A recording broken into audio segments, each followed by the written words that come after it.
I still remember how the hospital ceiling seemed to float above me, an uncanny white blankness broken only by the slow, almost imperceptible sway of the fluorescent light. The room was quiet except for the low hum of machinery and the shuffle of the doctor's shoes as he leaned over my bed.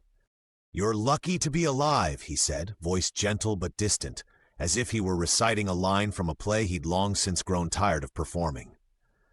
The word lucky carved through me with a sharpness that no scalpel could match. I felt my face tighten, the muscles threatening to betray me, and I pressed the mask of gratitude into place with a brittle "thank you," not daring to lift my eyes to his. There was no way I could tell him what had actually happened. 19 years old, and already I understood the cost of honesty. I could picture what would come: a careful note in my file, an invitation to speak with someone in a white coat, the slow transformation of my bedroom into a padded cell.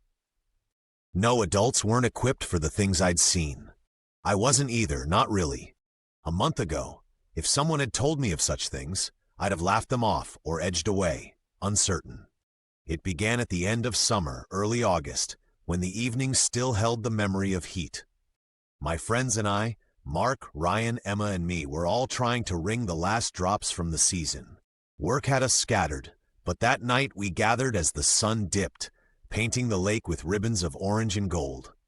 The water shimmered, glassy and inviting, and we let ourselves drift in it, floating and laughing, chasing the echoes of our after-school swims from years before. I remember the scent of sunscreen still clinging to our skin, the sharp tang of sweat, and the earthy aroma rising off the sun-warmed rocks. The air was thick with the chirr of insects and the distant call of a mourning dove. We splashed and joked until the sun slipped away, the sky bruising from gold to violet, and a hush fell over the lake. The surface turned black, a mirror for the first faint stars. Ryan, always the provocateur, broke the spell. "Fully grown adults, and you've spent all evening avoiding the high ledge. Pathetic," he taunted, his grin wide and wild in the low light.